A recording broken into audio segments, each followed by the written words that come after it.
अस्सलामुअलैकुम वरहमतुल्लाह। सबसे पहली और बड़ी अपडेट ये है कि रिसेंटली मुफ्ती फजल हमदर्द साहब ने इंजीनियर मोहम्मद अली मिर्जा साहब पर एक बहुत बड़ा इल्जाम लगाया। मुफ्ती साहब ने ये कहा कि इंजीनियर साहब को चाहिए था कि ईरान के अटैक के बाद वो फिलिस्तीनी मजलूम मुसलमानों के साथ खड़े हों, लेकिन वो खुल्लम खुल्ला इसराइल के साथ खड़े हैं। क्योंकि अभी हाल ही में इंजीनियर साहब ने अपनी वीडियो में ये फरमाया था कि इसराइल के आयरन डोम ने न सिर्फ वहाँ पर मौजूद यहूदियों की ईरान के हमले से हिफाजत की, बल्कि वहाँ पर मौजूद मुस्लिम्स की भी ईरान के हमले से हिफाजत की है। क्योंकि ईरान ने हमला कोई पिन पॉइंट करके नहीं किया था। ईरान के इस हमले का शिकार फिलिस्तीन में रहने वाले मुस्लिम्स भी हो सकते थे। और बहुत से सोर्सेज से हमें यह भी मालूम पड़ा है कि ईरान की लॉन्च की गई मिसाइल्स गाजा पट्टी के ऊपर से भी इंटरसेप्ट की गई हैं। और दुनिया की तमाम कुफरिया ताकतें मिलकर वो फलस्तीनी मुसलमानों का जेनोसाइड कर रही है और अक़वाम आलम खामोश। ऐसे में अगर कोई शख्स ये कहता है कि आयरन डोम ने मुसलमानों की हिफाजत की, अल्लाह अकबर, इन्ना लिल्लाहि व इन्ना इलैहि राजिऊन। गौर कीजिए शख्स की ज़हनियत के ऊपर कि ये कहां पे पहुंच चुका है। लेकिन आपने देखा कि जब बात आई ईरान की तो इसने वही बात की कि जो आम तौर पर तकफीरी हज़रात करते हैं कि ये जो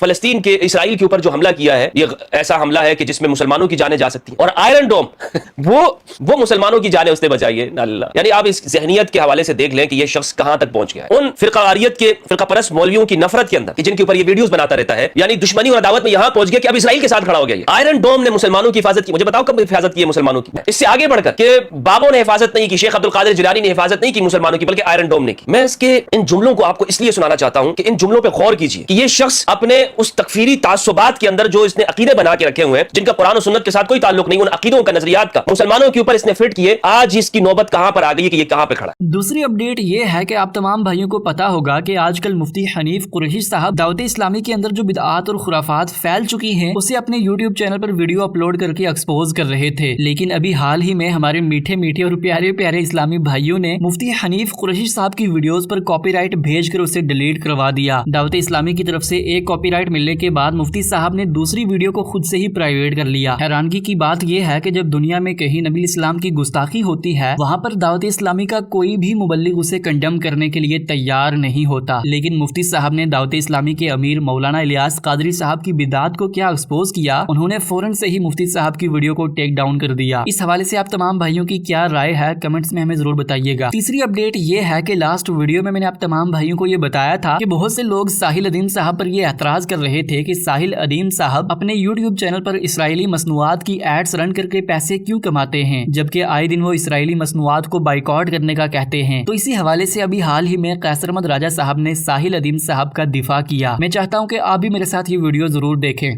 उनकी किसी ऐसी बात से इख्तलाफ जो कि सब्सटेंस बेस्ड हो वो नहीं मिली, तो इस चीज पे एक हेट कैंपेन शुरू की हुई है कि आप यूट्यूब से एड रेवेन्यू होता है उससे आप पैसे क्यों कमाते हैं।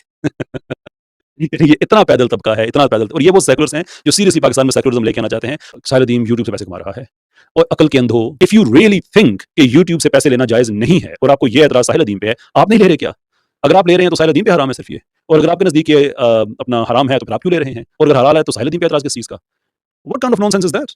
मतलब ये वो तबका है कि जो अपनी ही गंदगी में स्लिप होकर गिरता है। चौथी अपडेट ये है कि अभी हाल ही में कैसर अहमद राजा साहब की एक ट्विटर स्पेस की छोटी सी ऑडियो बहुत ही वायरल हो रही है, जिसमें वो ये फरमा रहे थे कि अगर किसी शख्स की बीवी फहाशी पर उतर आए तो उसके शोहर को पूरा हक है कि उसकी फेंटी लगाए। मैं तो इसके हक में हूं। मैं कहता हूं कि उसके बाद अगर औरत को फेंटी भी अगर लगानी है ना तो लगाओ। मैं तो इसके हक में हूं। मैं कहता हूं कि उसके बाद अगर औरत को फेंटी भी अगर लगानी है ना तो लगाओ। हाँ, उसकी हद ये है कि जहां पे उसको दर्द होता है, हदीस क्लियर है कि वहां पे तुमने रुकना है, वहां पे तुमने रुक जाना है, क्योंकि इसका मकसद उसको मारना नहीं है। इसका मकसद उसको ये समझाना है कि इसके आगे मेरी बस है, तलाक है। अब कैसर अहमद राजा साहब की इसी लफ्ज के ऊपर बहुत से लोगों ने ये एतराज किया कि पाकिस्तान जैसी पैट्रियार्कल सोसाइटी के अंदर जहां आए दिन डोमेस्टिक वायलेंस के बहुत से केस रिपोर्ट होते हैं, ऐसी सोसाइटी के अंदर इस तरह के अल्फाज इस्तेमाल करना गैर मुनासिब है। और फेंटी लगाने का अपने आप के अंदर ये मतलब है कि किसी शख्स की अच्छे से तबीयत साफ करनी, जबकि कुरान पाक के अंदर इससे हल्का लफ्ज इस्तेमाल हुआ है। तो इसी पर कैसर अहमद राजा साहब ने इस तरह के झूठे प्रोपेगेंडा के खिलाफ लाइव सेशन के दौरान अपना छोटा सा रिएक्शन दिया। आजकल एक और स्टार्ट हुई है, कल रात से स्टार्ट हुई है। आज ट्विटर पे स्पेसेस हो रही है मेरे खिलाफ और कैसर अहमद राजा ने कहा है कि औरत को फेंटी लगा दिया करो। Like Come on man, come up with something of substance. और मजीद उन्होंने ट्विटर के ऊपर भी ये लिखा कि रात को एक स्पेस में सूरह निसा की आयत 34 पर एक सवाल के जवाब में मैंने अर्ज किया कि अगर बीवी खुल्लम खुल्ला फहाशी का इर्तिकाब करती है और शोहर के मना करने और बिस्तर से जुदा करने के बावजूद बाज नहीं आती तो यहाँ पर कुरान ने ज़र्ब लगाने का कहा है। और मजीद उन्होंने ज़र्ब लगाने के मतलब भी बयान किए हैं, लेकिन यहाँ पर यह बात काबिल गौर है कि यहाँ पर फेंटी लगाने का लफ्ज इस्तेमाल नहीं हुआ। मजीद कैसर अहमद राजा साहब ने देसी मुल्हिदों और सेकुलर्स को रोस्ट करते हुए ये लिखा कि हमारी कुरान और हदीस को क्यों बुरा भला कहते हो? अगर आपकी बीवी कहीं और ताल्लुक रखती है तो माइंड मत करो, ये आयत आप लोगों के लिए नहीं है। खैर, ये थी आज की सारी अपडेट्स। मिलते हैं इसी तरह की नई अपडेट्स के साथ, तब तक के लिए अल्लाह हाफिज। अस्सलामु अलैकुम व रहमतुल्लाह।